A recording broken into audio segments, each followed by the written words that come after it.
9+ news లో మనం breaking updates చూస్తున్నాం. ఇరాన్ అటాక్స్ ను యూఏఈ గట్టిగా తిప్పికొడుతోంది. ఇరాన్ ఇజ్రాయెల్ యుద్ధం యూఏఈతో పాటు ఇతర గల్ఫ్ దేశాలకు ఇబ్బందిగా మారింది. అమెరికా ఇజ్రాయెల్ పై వార్ చేస్తున్న ఇరాన్ గల్ఫ్ దేశాలను టార్గెట్ చేస్తోంది. దాంతో ఇరాన్ దాడుల నుంచి తమ దేశాన్ని రక్షించుకోవడానికి యూఏఈ దళాలు గట్టిగా ప్రయత్నిస్తున్నాయి. ఇవాళ 23 బాలిస్టిక్ క్షిపణులు, 56 డ్రోన్లను యూఏఈ దళాలు విజయవంతంగా అడ్డుకున్నాయి. ఇప్పటి వరకు జరిగిన దాడుల్లో 498 బాలిస్టిక్ క్షిపణులు, 23 క్రూయిజ్ క్షిపణులు, 2141 డ్రోన్లు అడ్డుకోవడంలో యూఏఈ రక్షణ వ్యవస్థలు సక్సెస్ అయ్యాయి. ఇప్పటిదాకా జరిగిన దాడుల్లో 2 యూఏఈ సైనికులతో పాటు 11 మంది పౌరులు ప్రాణాలు కోల్పోయారు. 217 మంది గాయపడ్డారు. వీళ్ళలో భారతీయులు, పాకిస్తానీలు, నేపాలీలు, బంగ్లాదేశీలు, ఈజిప్షియన్లు, ఫిలిప్పీన్స్ పౌరులు సహా అనేక దేశాల వారున్నారు. దేశ పౌరులను రక్షించుకోవడానికి సైన్యం అత్యంత అప్రమత్తంగా ఉందని యూఏఈ రక్షణ మంత్రిత్వ శాఖ తెలిపింది.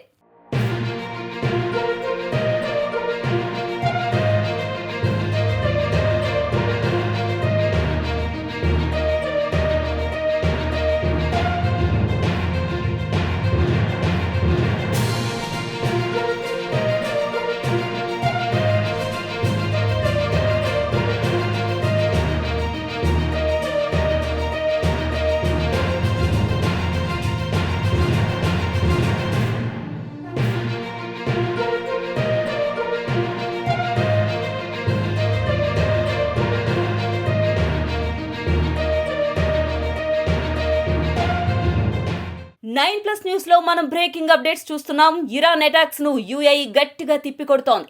ఇరాన్ ఇజ్రాయెల్ యుద్ధం యూఏఈతో పాటు ఇతర గల్ఫ్ దేశాలకు ఇబ్బందిగా మారింది.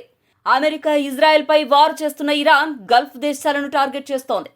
దాంతో ఇరాన్ దాడుల నుంచి తమ దేశాన్ని రక్షించుకోవడానికి యూఏఈ దళాలు గట్టిగా ప్రయత్నిస్తున్నాయి. ఇవాళ 23 బాలిస్టిక్ క్షిపణులు, 56 డ్రోన్లను యూఏఈ దళాలు విజయవంతంగా అడ్డుకున్నాయి. ఇప్పటి వరకు జరిగిన దాడుల్లో 498 బాలిస్టిక్ క్షిపణులు, 23 క్రూయిజ్ క్షిపణులు, 2141 డ్రోన్లు అడ్డుకోవడంలో యూఏఈ రక్షణ వ్యవస్థలు సక్సెస్ అయ్యాయి.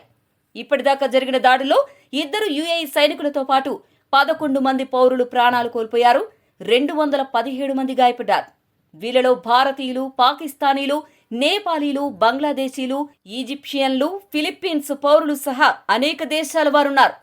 దేశ పౌరులను రక్షించుకోవడానికి సైన్యం అత్యంత అప్రమత్తంగా ఉందని యూఏఈ రక్షణ మంత్రిత్వ శాఖ తెలిపింది.